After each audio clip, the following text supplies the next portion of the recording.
Excellencies, ladies and gentlemen, it's my great pleasure to welcome you for this round table that will allow us to celebrate the 10th anniversary of the Africa Progress Panel. Serge Michel, who is with me, is going to introduce the work of the panel.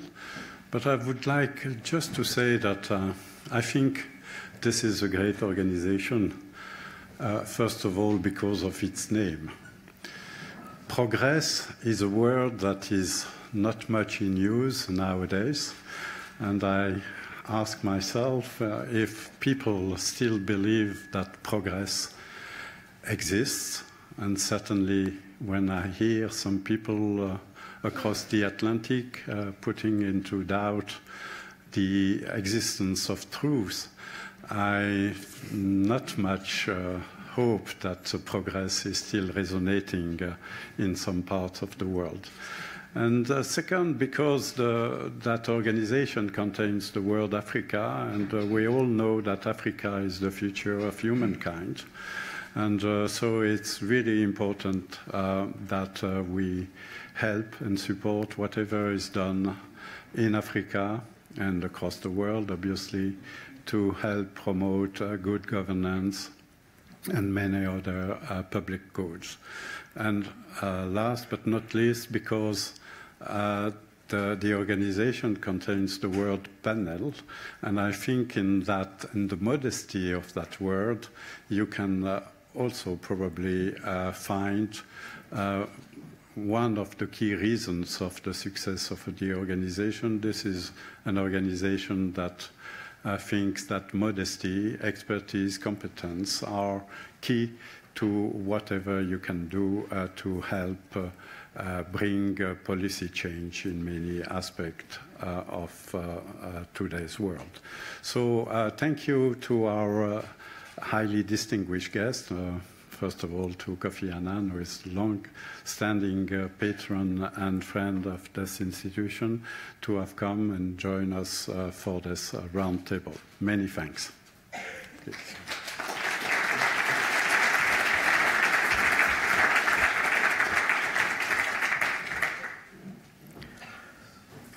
So, dear Kofi Annan, dear members of the panel, dear director of the Institute, and dear students, Excellencies, ladies and gentlemen. On the topic of Africa, you've got two different tribes of experts. The first is made of Afro-pessimists. They consider the continent as hopeless. They say it's plagued by corruption, wars, tax evasions, dictators, repression, mosquitoes, and a bad Wi-Fi connection. You also have the Afro-optimists. These people see a land of opportunity, a young and dynamic continent, natural resources, creativity, cheap labor, and good music. And then you've got the Africa Progress Panel. For the last 10 years, under the guidance of Kofi Annan, these distinguished personalities have produced the best reports and the best thinking on Africa. On key issues, they offered clear diagnosis and sound recommendations. Africa is actually a continent for which everybody seems to have a clear idea on what to do. As an editor of Le Monde Afrique, I can tell you I get hundreds of reports, op-eds, executive summaries, recommendations every day. Still, the documents I keep going back to are the one of the Progress Panel.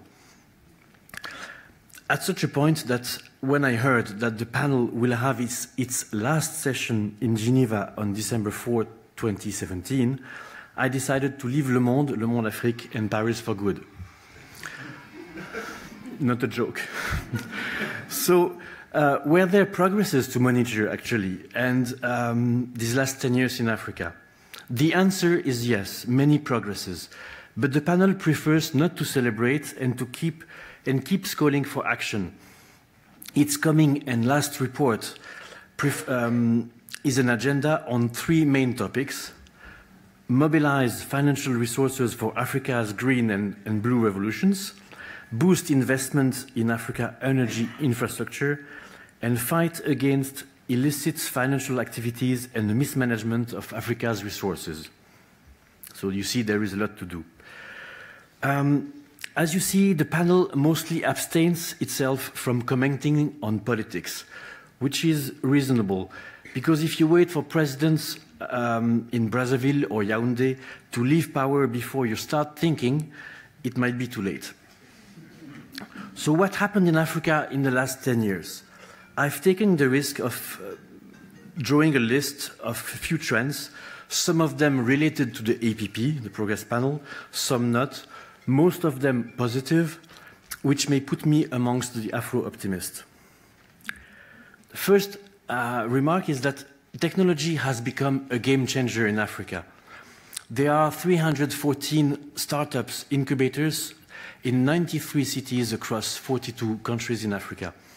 Most of these companies are offering solutions sometimes much ahead of what we have here in our so-called developed countries. In Kenya, you can pay a loaf of bread with an SMS, but try the same here in Geneva with the local COP or Migros.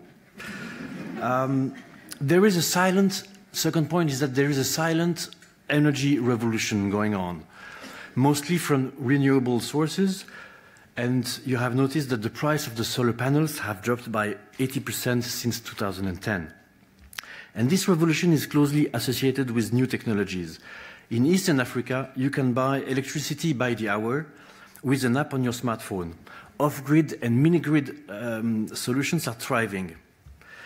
APP is in his last and coming soon report, says that 10 million more households have been equipped with off-grid or mini-grid solutions in the last 6 years. So if you, to follow these progresses on electricity, we really need the Progress Panel to continue in a way or another. The third remark is that women are better than men. We knew it 10 years ago, but today we just can't ignore it. In Uganda, 57% of the startups are created by women. And in Burkina Faso, according to the World Bank, if you simply swap between among a family, the field cultivated by the husband, which is always a better soil, and the field cultivated by the wife, then you get 20% increase on production. So this is a proof. Boko Haram, 4 points. Boko Haram is almost defeated and African jihadism is declining. Of course, there are serious threats around Chad Lake and across the Sahara. There will be other deadly attacks, but no dramatic expansion, because a regional response is now ready, called G5 Sahel, and it's supported by the UN, the EU, the US, and others. Fifth remark, Africans have made their voice heard. Just think of the uprising in Burkina Faso in 2014, which led to a regime change. Think of what is happening these days in Togo. And remember that the people of Zimbabwe came down massively to the streets recently, which puts the new authorities under pressure. Think also of the disgust expressed by civil societies after the last CNN report on market slaves in Libya. Think also of the very vivid discussion about the franc CFA, the common currency of Western and Central Africa. Civil societies are now part of the conversation. My sixth remark is that Africa is now a global playground. After decades of too big an influence by the West, especially former colonial powers, China has entered the game and offered an alternative. Since then, Brazil, Turkey, Saudi Arabia, Russia, Israel, Japan, India, Korea are now competing in Africa. Smart African countries will use this competition to get new friends and better deals, including new deals and better deals from old partners like France, which last week showed with President Macron a much humbler stance in Africa. 7, oil prices have dropped down dramatically, and that's a good news. Because I'm quoting the last APP report. For many countries, revenues from oil, gas, and mining have been widening the gap between rich and poor. they speak about the resources curse, and it's clear that no country in Africa now can consider oil as a solution. Governments have no choice but to diversify and create real value. Then, one country is setting a pace, and that's Rwanda. You might like Paul Kagame or not. He has given a benchmark for many of his fellow presidents. Efficiency, planning, innovation, fighting corruption, bringing education and health to his fellow citizens.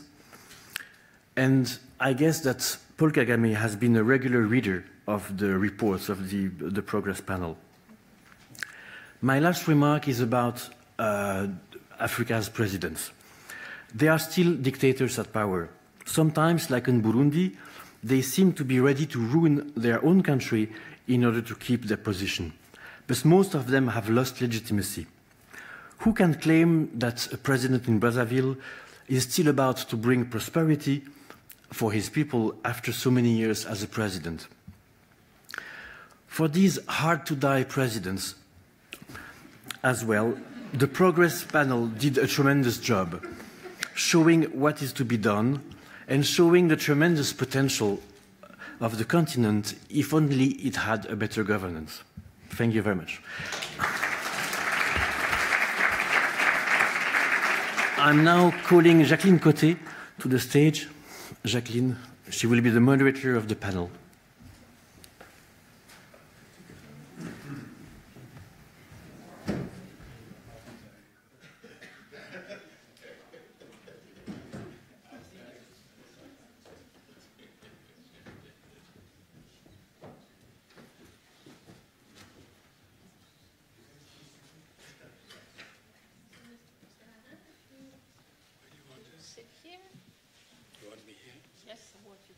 Michel Camdessus here, Mr. Obasanjo here, and Mr. Eigen over there. Extreme.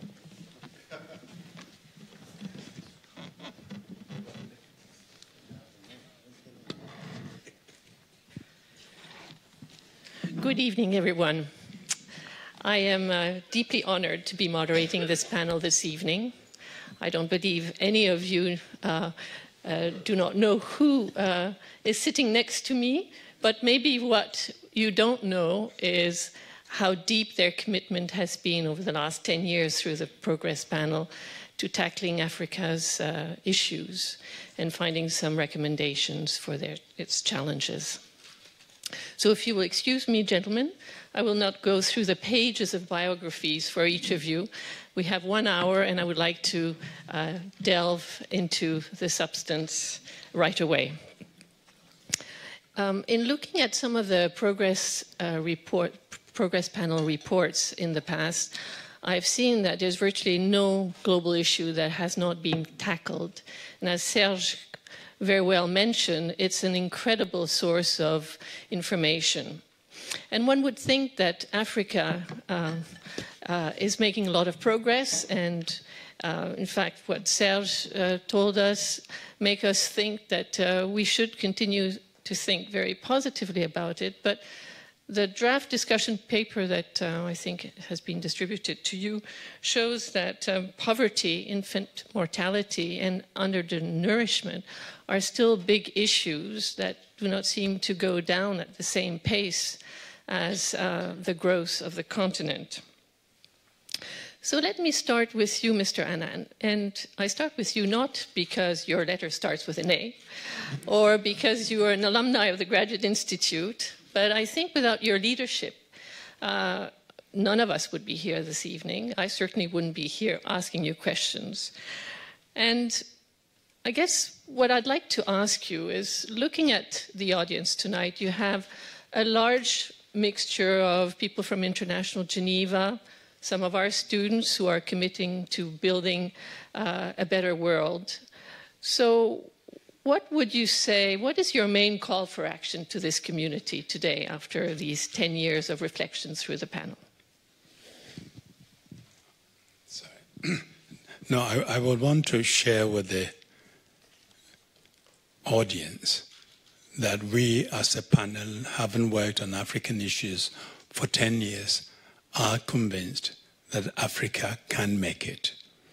We are convinced that Africans have to take responsibility for its own development. Yes, the international community can help, but we cannot rely on the international community to do it for us. And when you look at our reports, we approach our work with that spirit of Africa not being a poor continent. It's a rich continent with many, many poor people. And why? Lack of leadership, lack of good governance, and the exploitation that has taken on with the collusion from certain African leaders, whether in areas of extractive industries or other areas, and of course the whole question of tax and evasion and avoidance, which we've raised very publicly. But we are convinced that Africa can make it, and we have made some very concrete suggestions in our reports over the past 10 years, which we choose to believe has had an impact and will continue to have an impact on the African development. At the end of the 10 years, we are not continuing in our current phase, but we are not closing the door either. We are looking to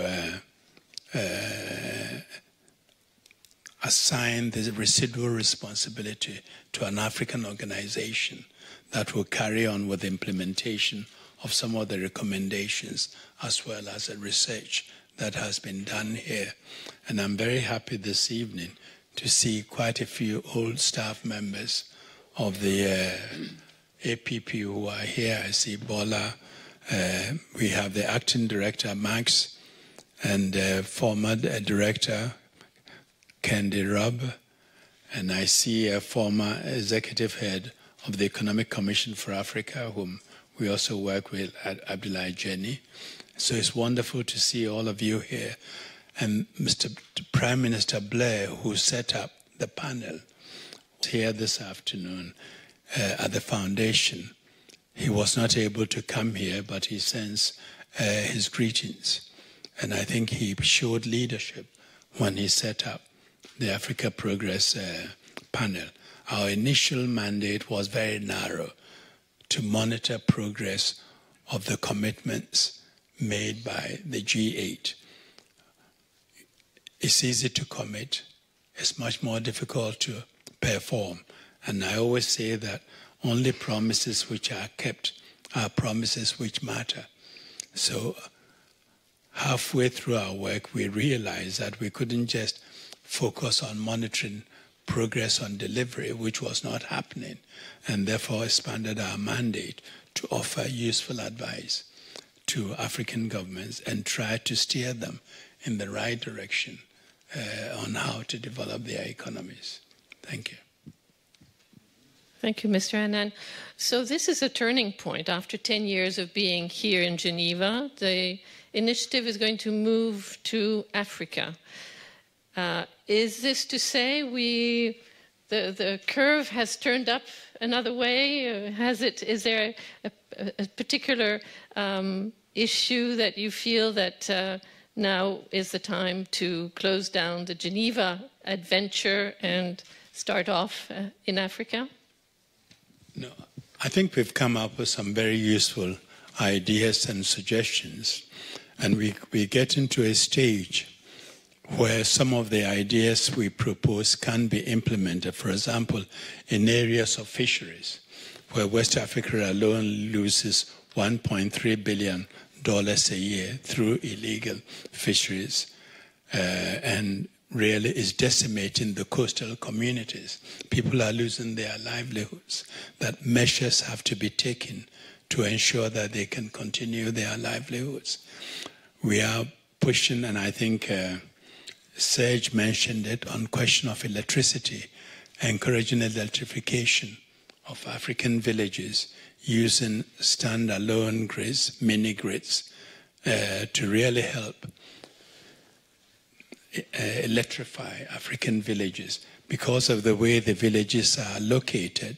If you wait for the national grid, some communities may be waiting forever.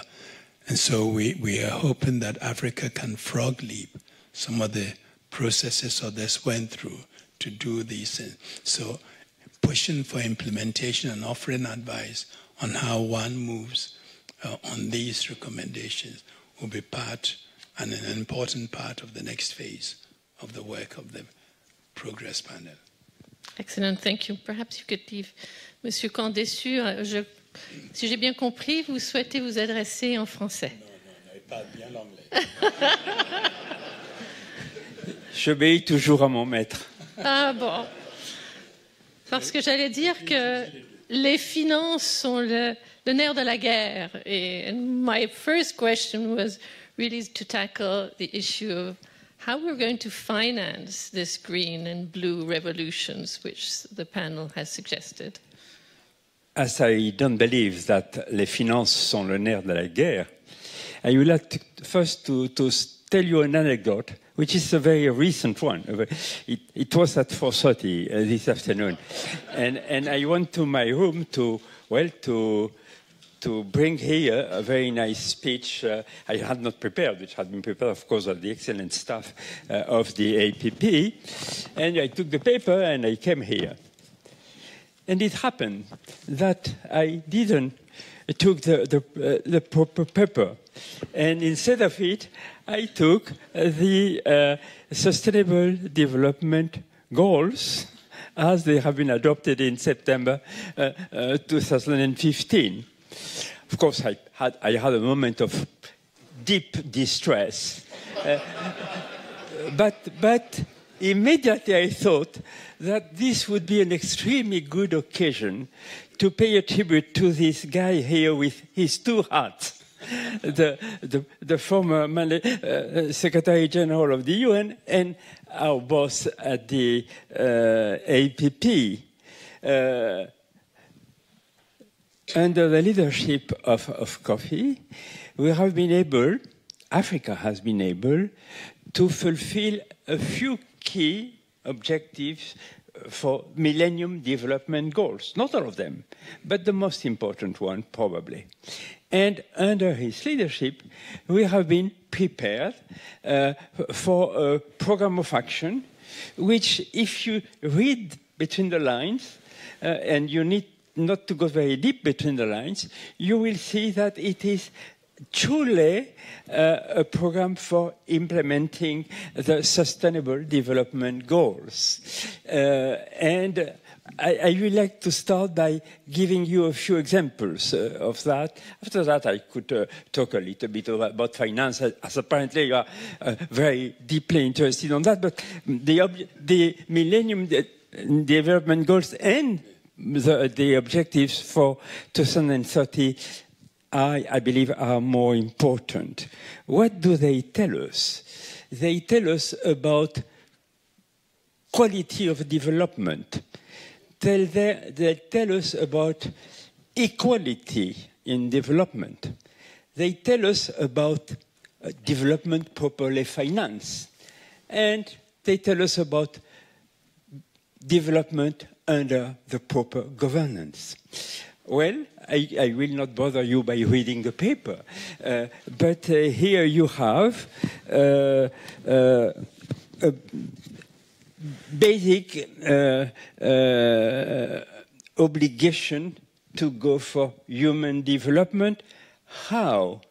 Well, realizing the gender equality. The future of Africa is, Mr. President, certainly in the hands of women of Africa. Education of girls, critical issue. If you don't get equal education at the three levels of education for girls in Africa, Africa will not make it. Population will continue growing disorderly. Development at the ground level will not take place, and so on. Second, you need proper growth to promote objective number 8, to promote economic growth, sustainable, inclusive, creating full employment and decent work for all. Well, read our reports. All pages of these reports are about that. And I could go on. Then you have another one, of course, the one to my president talking at the UN last September said that we have pledged many things and we forgot at least 2 of our pledges. One, to go for climatic action. Fine. After that, of course, now we try to catch up through the COP number 23 to 24, 25. But so far, we are not there. And the other sustainable development we forgot was promote, number 10, to reduce inequalities among countries and particularly within the countries. Well, in several of our reports, particularly in one of them, we have made very precise suggestions about how to fulfill this objective of equality in development. Of course, the UN have a certain definition of for promoting this development, to reduce, to make sure that those of the 40% of people with the lowest incomes grow at a higher pace than the average of the countries. Well, we had a more demanding definition in our report, but let's go that way. Here also you see how close the action of our APP has been from the development objective. Of course, we have here 17 objectives for development. I will not read them on 17 because my friends here will be a little bit jealous by my use of your own time. But I will at least make 2 points. One of them is about financing. You will be happy. It's about financing. You know what was one of the key conclusions in the APP? It was that if we were able to stop the pillage, how do you say pillage in English? Robbery. Plunder.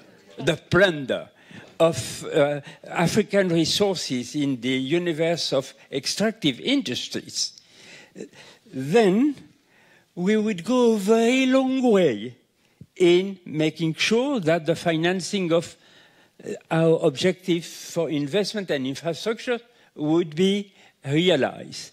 And let me give you 1 or 2 examples from the report you wrote so well, Caroline. 2 or 3 numbers it is important to have in mind. You have been exploring in very details some contracts of, in this field of extractive industries. And we have discovered horrendous things. But the last number are those of 216. That very year, the money which was plundered, which left Africa through illegal, illicit connections. This amounted to $69 billion. $69 billion is several things. One, more than twice the amount of official development aid to Africa, which is $31 billion. twice. We are very proud about our internet ODA, low as it may be. Nevertheless, what is plundered is transit. Second, $69 billion is more than what we need to provide Africa in a 12 years perspective with the full electrification of Africa, when 600 billion people have no electricity at home, plus what is needed to adapt Africa to the climatic change.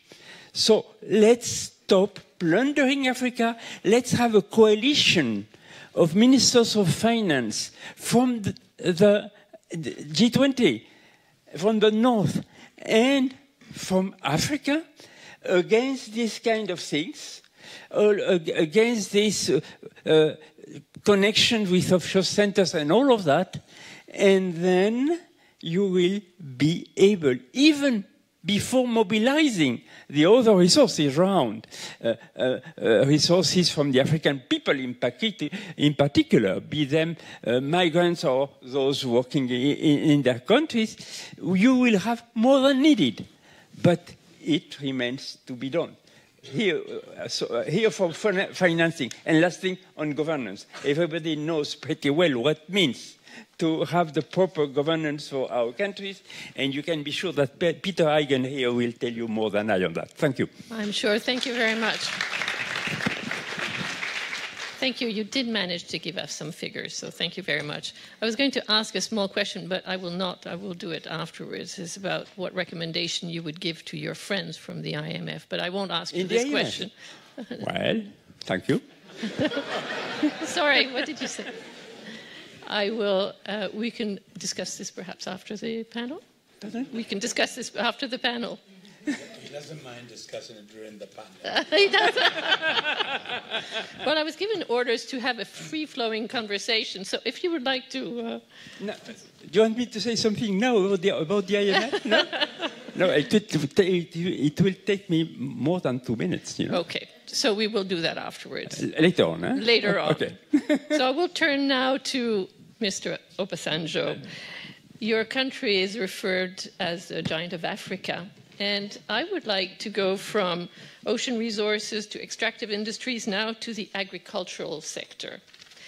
And what I'm interested to know, but since this is a free-flowing conversation, if you'd like to address something else than the agricultural sector, you are more than welcome to do so. But what I really would be interested to know is if you think that this sector could become self-sufficient in the very near future or in the medium-term future in your country or in the continent. Thank you. I think when we look into history of the world, there aren't many countries that have really achieved development stage without taking agriculture as the basis of their development. And I don't believe that it will be much different in Africa, and definitely in my own country, Nigeria. The editor of Monde just said he was happy, and I am very happy, that the price of oil has come down, because it means in my own country that we can forget a little bit about oil and pay attention to what is important, and that is agribusiness. And I talk of agribusiness because I take the whole shooting match of agriculture, from equipment for land preparation, land clearing, up to the food on the table. The whole value chain. Now, the point is that when you look at our problem of poverty, problem of demography, and if I may underline the problem of demography a bit, I and 3 co-authors wrote a book recently we titled Making Africa Work. And we tried to launch the book in many African countries, but we went into about 12 West African countries. And in our research for the book, one of the things we found is that all African countries from 1960 till from 1960 to 2050 will have increased their population by a factor of 10. All. Nigeria was 45 million at independence in 1960. By the year 2050, we will be about 415, going close to a factor of 10. And that is what we found in all countries, except one, except Niger Republic, which will increase by a factor of 20. They were 3.4 million at independence. By 2050, they will be 68 million. And when we pointed this out to the President Yusuf, who was very jovial about it, said, look, we are trying to copy Nigeria. I said, that's it. And the Prime Minister. Now, but in all seriousness, they found it a problem, and a very, very serious problem.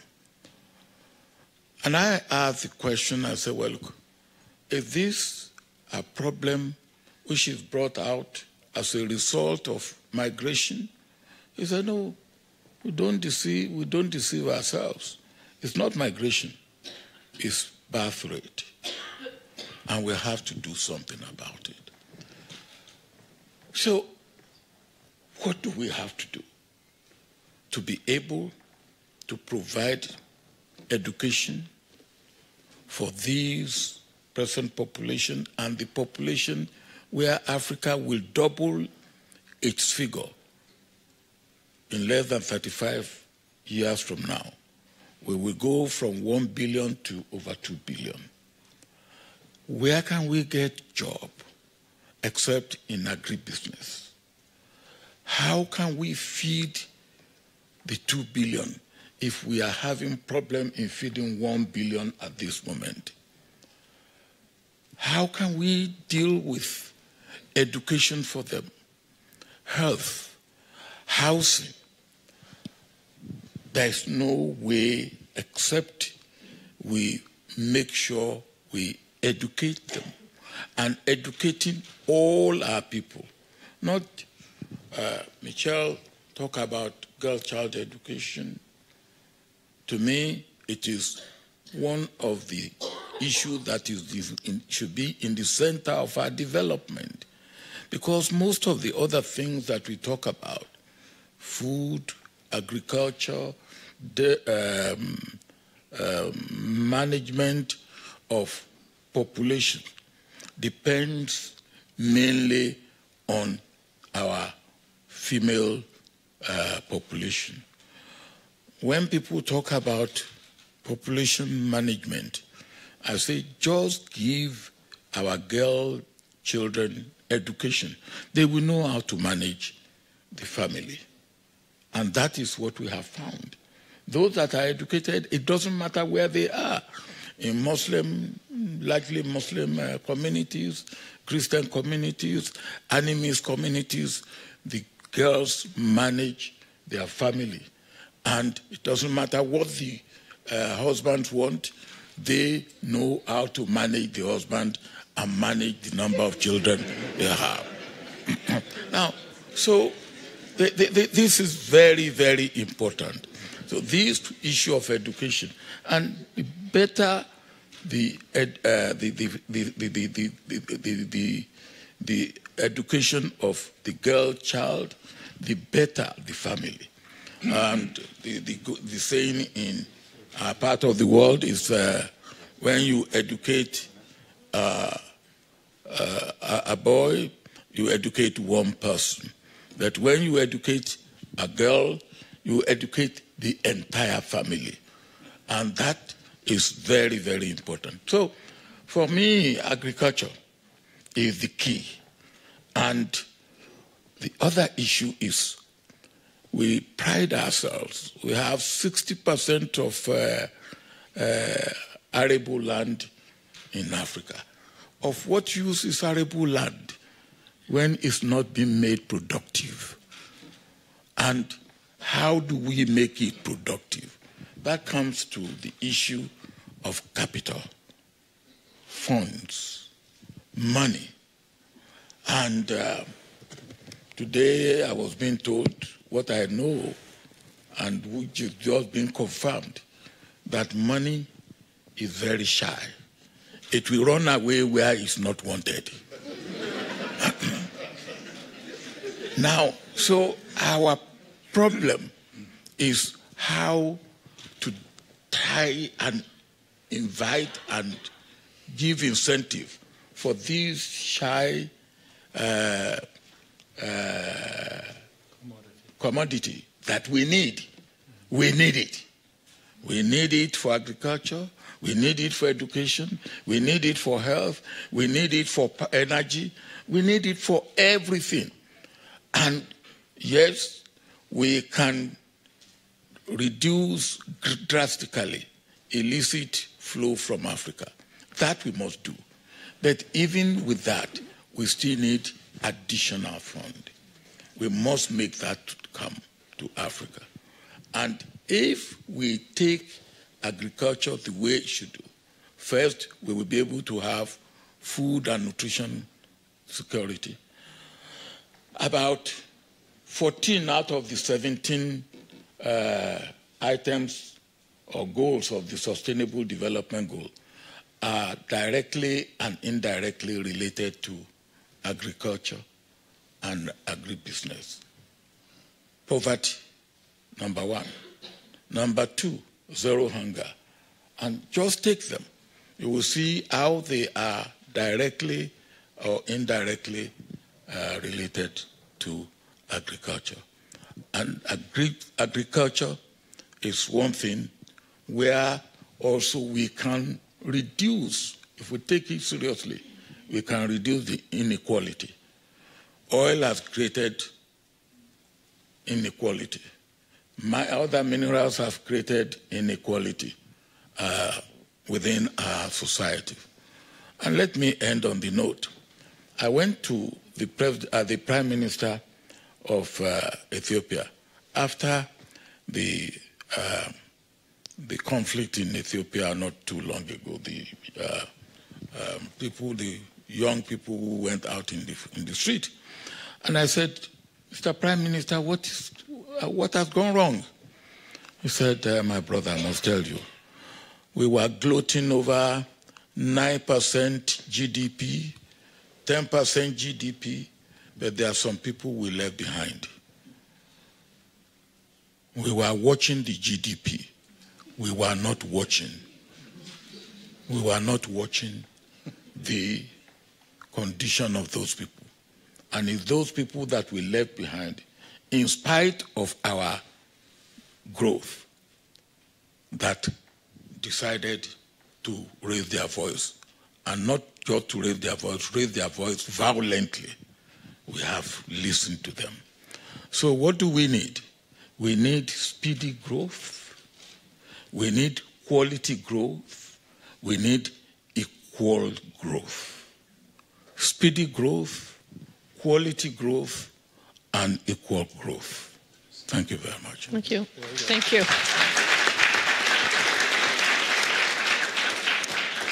I hope you all took notes because Mr. Obasanjo covered a vast number of subjects in his remarks. But I'm very happy that you emphasize the point about education. It's not in this house that we would debate on this point. Mr. Eigen, now to you. You've devoted a large part of your life in fighting corruption and promoting transparency. And my question to you is today, how would you assess the global struggle to combat corruption in Africa?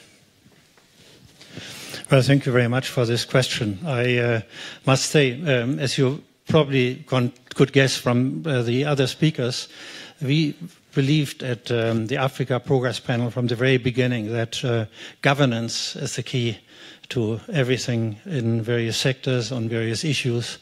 And therefore, with my background in fighting corruption, with my background in trying to create a better governance worldwide, I felt very much at home, and I want to thank at this occasion very much Kofi Annan for having brought us together and having allowed us to celebrate this community of interests and of positions and of recommendations, which is very exciting. But coming to your question, I believe that corruption and the fight against corruption has developed to a very dramatic pitch. I believe, being relatively positive, taking basically Sergi's grouping of Africa's friends, I'm rather optimistic that the anger of society, the impatience of society, in particular of African people with corruption, of their decision makers, of their leaders, is beginning to gain fruits.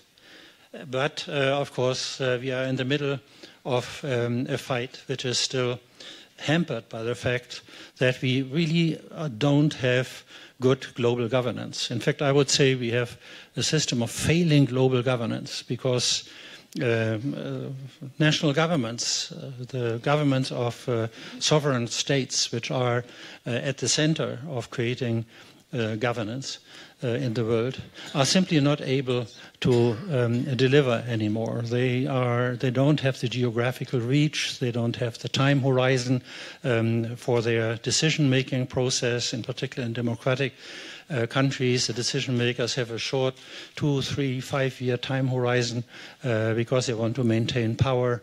They have to serve constituencies which are not really the same as the ones which are needed to deal with global governance issues, with questions of climate change, questions of justice, questions of sustainable development and human rights and corruption. And in that sense, we are in a situation where we need a new paradigm of governance. And I was very pleased to see that our Africa Progress Panel has very much focused on the idea of finding new ways of governing the world. Because we have a globalized marketplace, there's no question about it, and the big actors on the international economy are clearly outside the purview of national governments.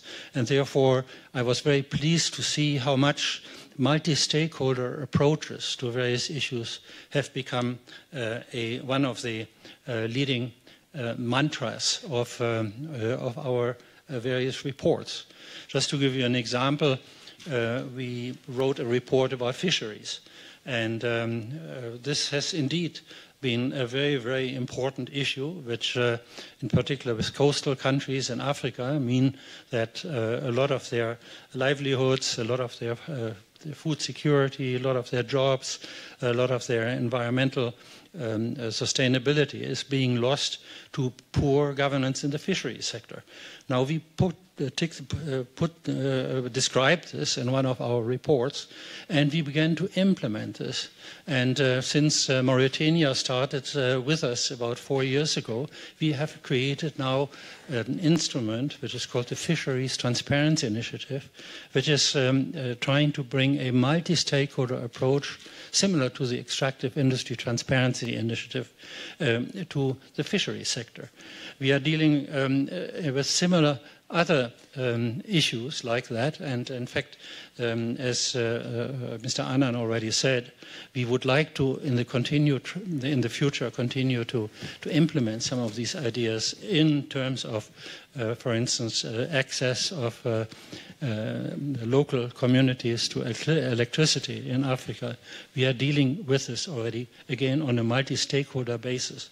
So that's the point which I would like to make, that we did not only identify governance and bad governance as a major obstacle to development in Africa and worldwide, but we managed to change things. And one of the major changes is, of course, the one which has been directed to fighting corruption. Because there, of course, the lack of global governance has led to a shameful situation that many northern countries, including Germany, including the UK, including France, including Japan, including Canada, they felt that it is impossible to get business going in the international marketplace without bribing. And therefore, until 1999, a company in Germany would not only be allowed to bribe, say, an African president or an African mayor or an African minister, they would even get generous tax write-offs for the money which they spent and which they could openly declare in their tax returns. Now, this we have changed. But the aftermath of this habit of systematic, large-scale bribery carried by the North or the West into Africa is still there.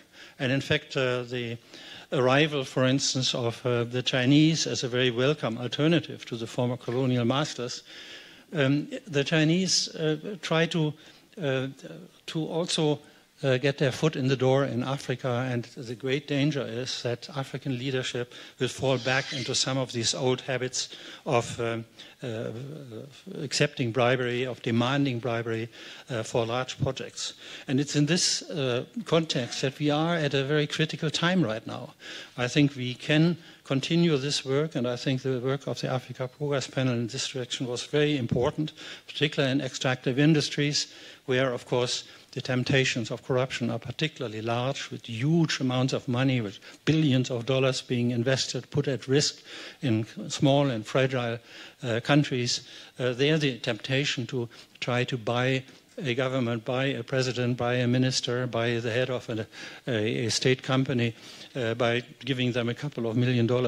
These temptations are incredibly large, and I hope that the Extractive Industry Transparency Initiative, which the Africa Progress Panel has also supported, will make a difference. So if I can conclude, I think we are on the way of recognizing the deadly and devastating impact of corruption, of grand corruption, but also petty corruption in schools and hospitals and so on, but in particular of grand corruption, which is still carried into Africa by many investors from outside, including, of course, their use of anonymous companies, hiding beneficial ownership of companies, which then allow them to steal and plunder the money, which Michel Camdessus has mentioned. These are things which are very much in the minds of the global community. The great thing is that after the report of Thabo Mbeki about 2 years ago about the $50 billion which are leaving Africa illicitly, this message has now been also picked up after the Panama Papers, after the Paradise Papers, and now suddenly the ministers of finance of Germany and of the US and of the UK and so on, they notice how much indeed they are suffering themselves from this illegal flow and evasion of taxes. So there is a global community developing right now, and Africa, the leadership of Africa, but also the people of Africa, civil society in Africa, the private sector in Africa, they are going all to benefit if they manage to combine their forces behind this system of values and of integrity and of sustainable development. Thank you, Mr. Eigen. Thank you. This is Thank you for these contributions. We have roughly 10-15 minutes for a few questions, so I would like to, if there are microphones, yes.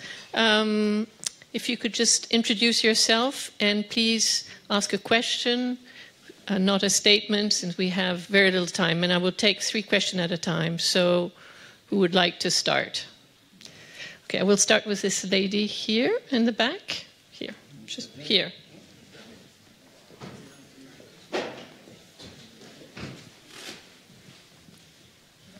No, here.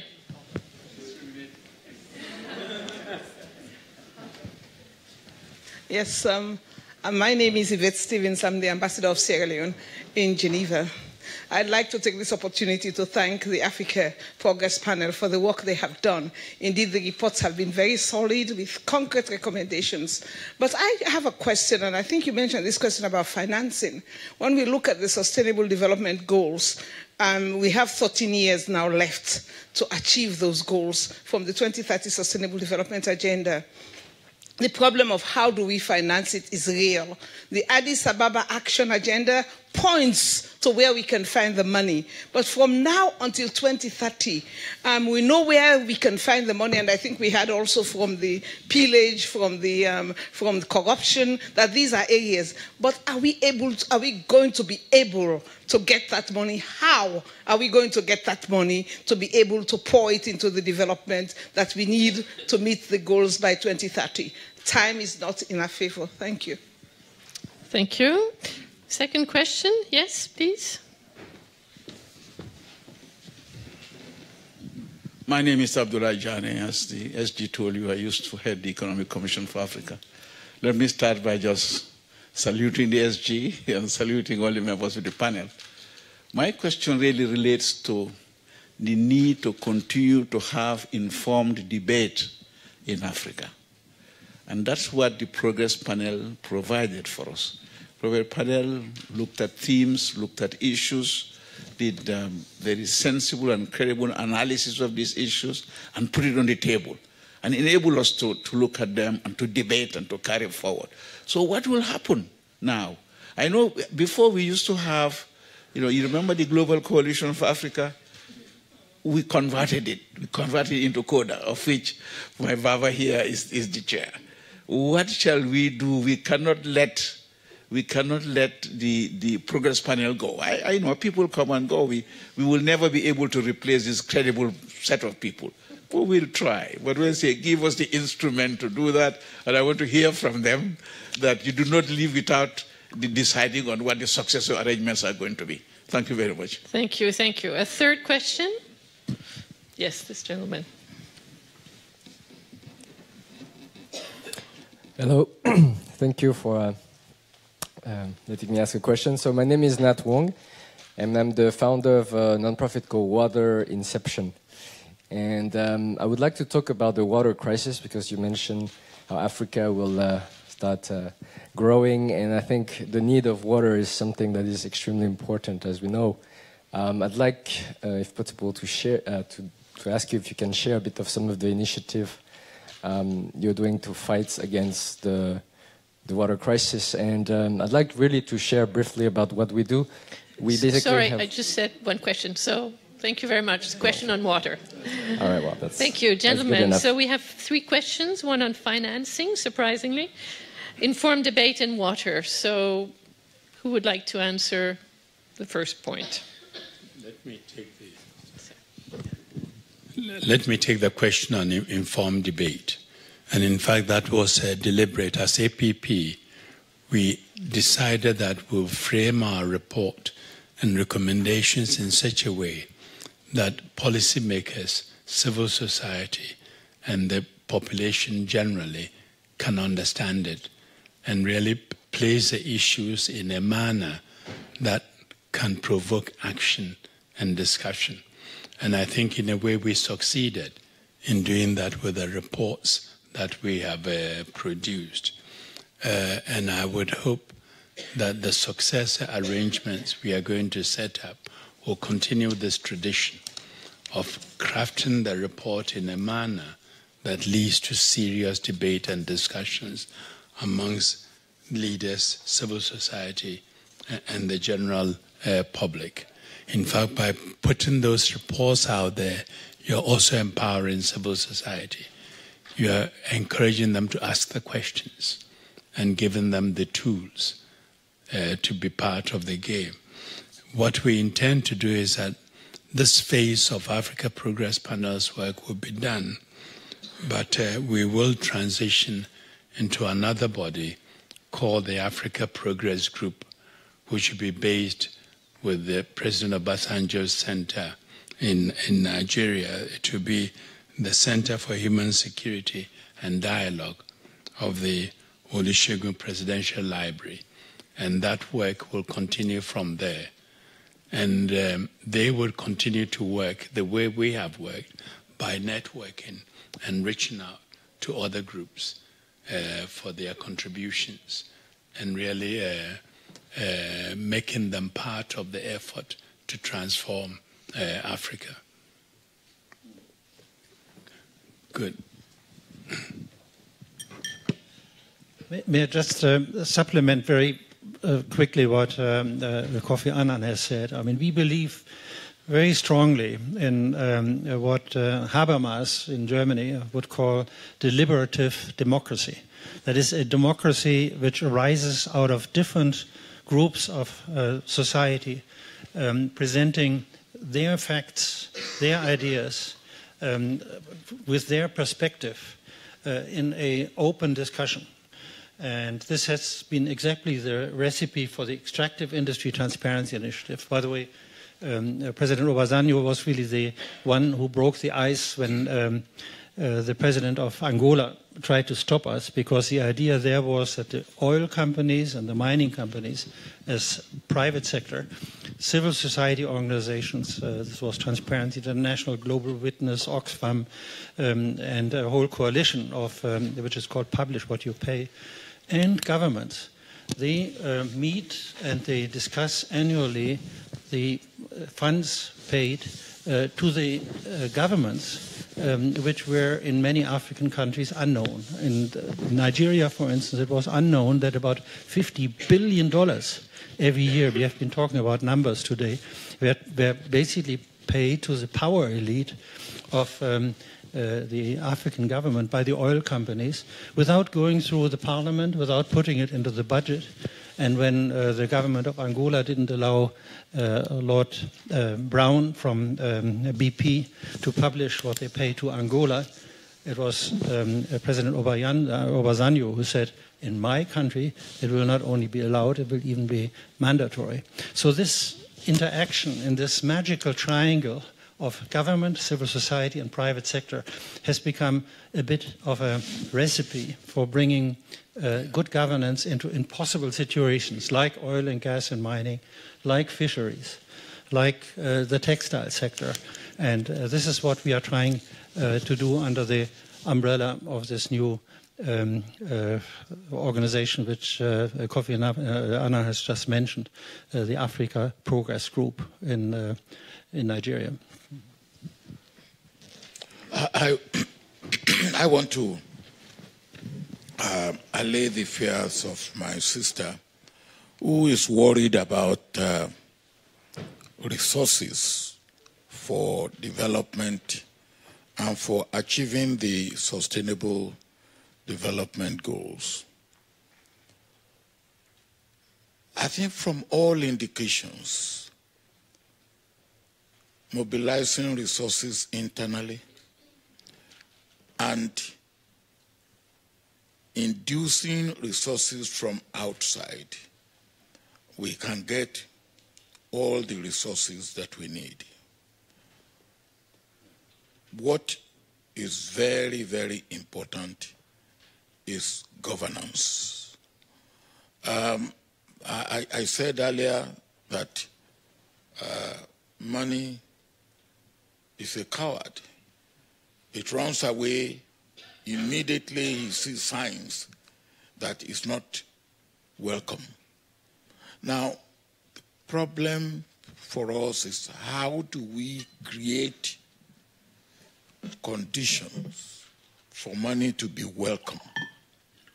I believe that money is out there, but it will only come to where it is welcome, where it is transparently welcome, where the government will not condone corruption, where the money will be accounted for, accountability. Now, let me just give one example. When I became president of Nigeria, one area where we had problem is paying pensions, the pay-as-you-go that we took over from the British.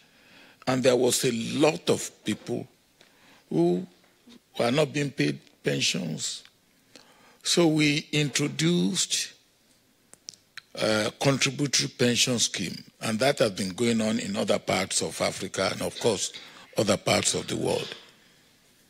Now, I was pleasantly surprised that this has only captured, from the report that I had, 10% of public servants in Nigeria, 10%, not 10% of workers, just 10% of public workers, because the states are not, they do what they want to do. This was only compulsory for the federal government.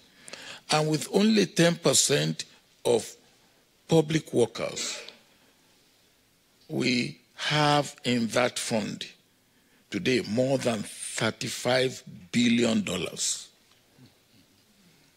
Now, that is money available for development. Now, when the law for that money was being drafted, I was strict because I said I don't want government to dip its hand into it. And when pensioners who have contributed and employers who have employees who have employers who have contributed, when the employees need their money to say government has spent it. So we were very strict. But it's money that can be used for housing. And housing we will need, and we will continue to need. It's money that can be used for transportation. Transportation we will need. And these are areas where you do not really lose what you put in. They can only appreciate. If you have a road, your road can only appreciate. Your bridge can only appreciate. Your commercial and industrial buildings and even residential buildings can only appreciate. So, and then if we stop corruption, if we stop the illicit money that is going out, $50 billion a year, maybe more. Some people said it's more than that. Baba, yes. She agrees with it. Yeah. But she's asking you if you can do this in 14 years. That was your question. Yeah. Now, if you agree with me and what you are asking is can we do it in 14 years? Yeah, I think, 14 years, I don't know where I will be.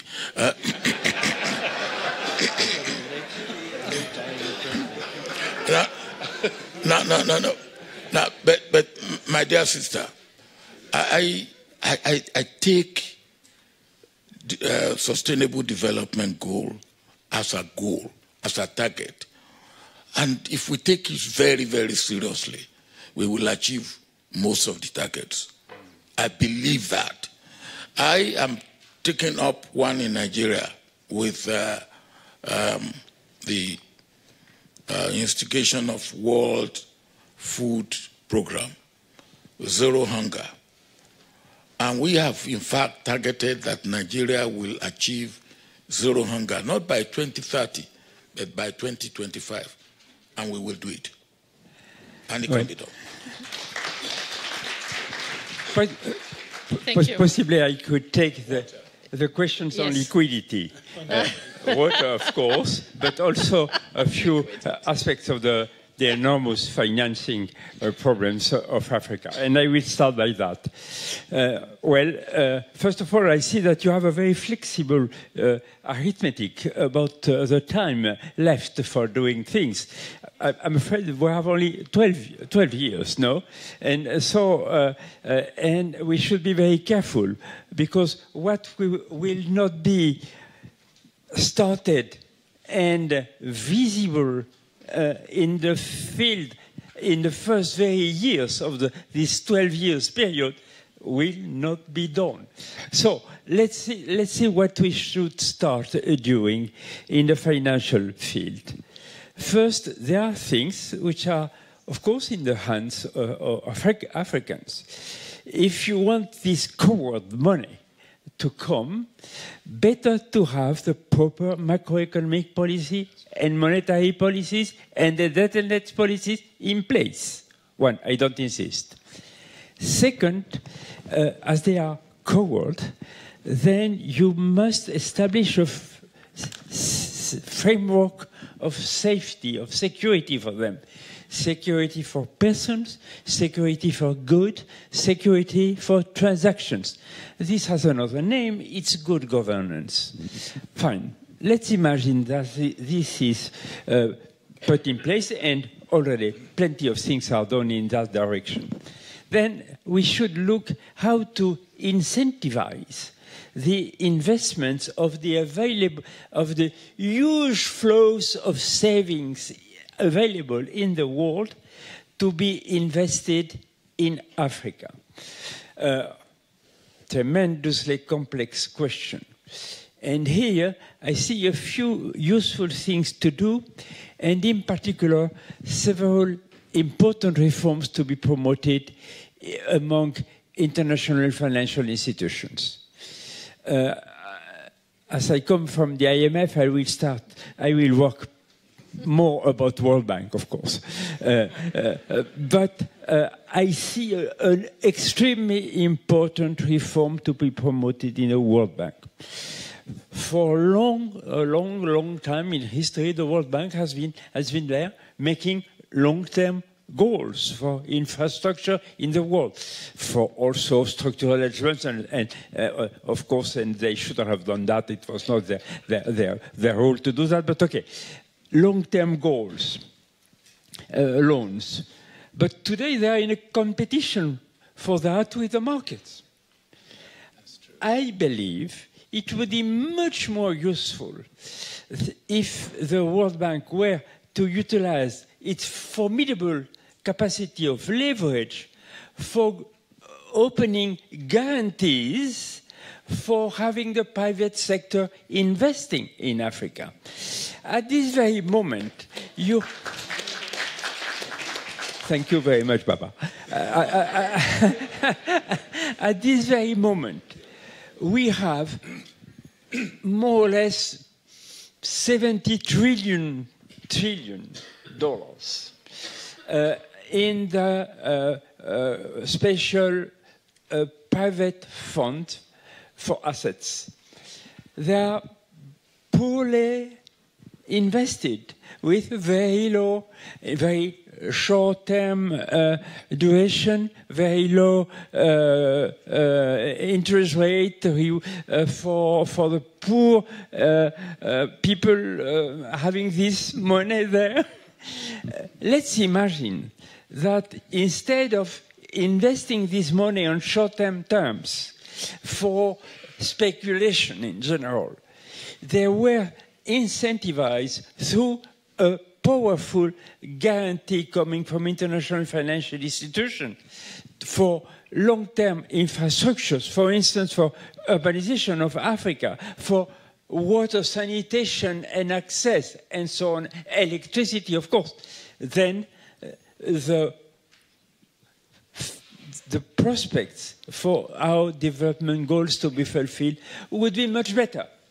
Of course, there are plenty of hesitations about that. There are a few rules which must be changed. And well, let's press our leaders not to lose time in this field.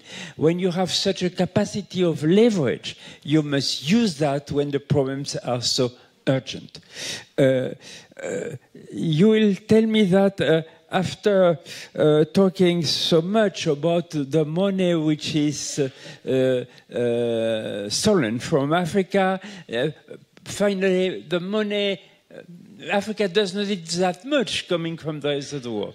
It would be a mistake to say that. Africa needs much more. And there are aspects of money you will not find in the markets. For many, many kinds of investments, you need grant money.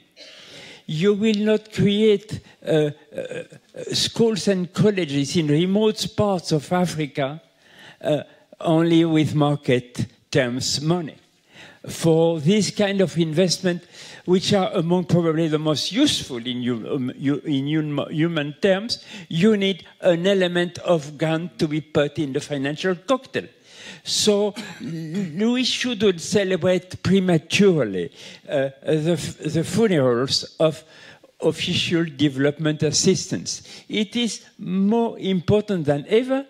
The only thing which must be changed is that it must be utilized much more efficiently under a much better control of the African countries themselves. Well, plenty of things should be said about that.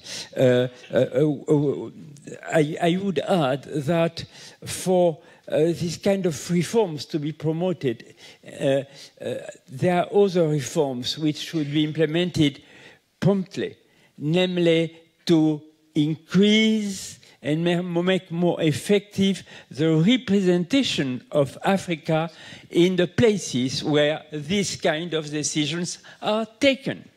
It's a scandal that the self-appointed highest body of the world, the so-called G20, has such a poor representation of Africa. This must be changed.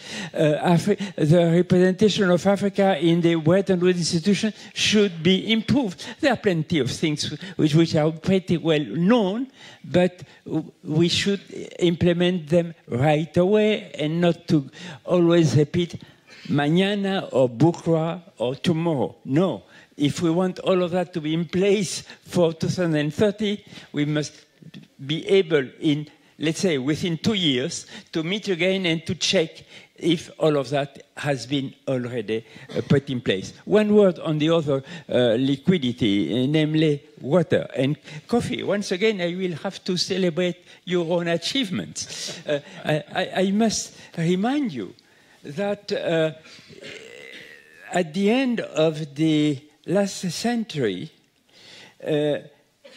water had no proper body in the UN family to take care of it.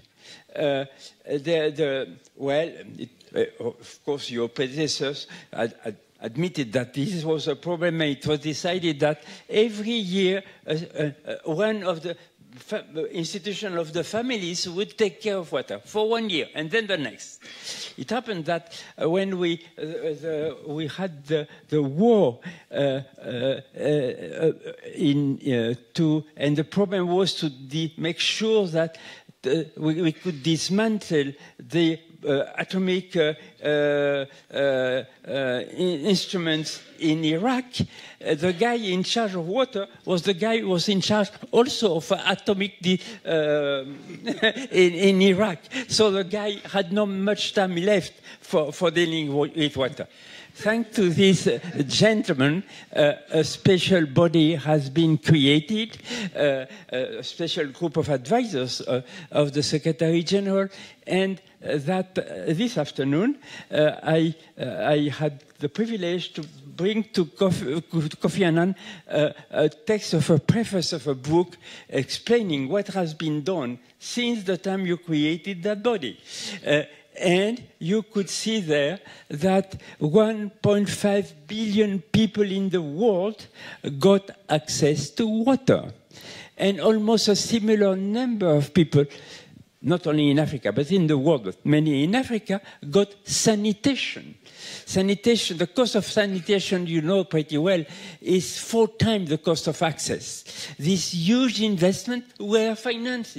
And because, well, you had established a system allowing the question of water to get the proper priority in the UN family. And I had a point. You know that if you don't drink water for 48 hours, you die. Well,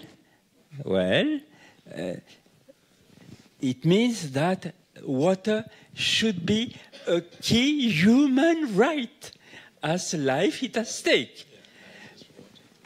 We were able, thanks to the fact that you put in place the proper structures, to have in 2010 the right for water to be recognized. So now we can hope that. Yeah, I understand that you want me to stop my speech. Thank you very much. Thank you. Thank you. Unfortunately, we will not have time for a second round of questions, but I would not want to close this evening without giving the word to Mr. Annan for final points on this very rich discussion. First of all, let me thank you for moderating the discussion so brilliantly, and to thank you, Philip, for receiving us here, and you, Serge, for your comments, and to see old colleagues, Caroline, Bola, Laura, and of course, Max is still with us. But having heard this discussion this afternoon, you realize the enthusiasm and the positive spirit with which the panel approached its work. We may not be young, but we were not cowardly. Maybe we were also bold because we have our careers behind us and we can say what needs to be said to all and sundry. And our reports were meant not just for the African leaders, but also for the international partners. And we could talk to them in the same vein, as frankly with the international partners as we did with African leaders. And in some situations, our reports led to serious discussion on public policy. These are discussions that we don't see enough of in Africa. And I think anything that would encourage that type of discussion is necessary. But we hope we've made a contribution to African development. We hope that the proposals and recommendations we put out there, if followed through properly in the spirit in which they were made, can have a real impact on the continent. So we want to thank you for being here tonight. And we want to thank you for the support you've extended to the panel over the years. Thank you very much.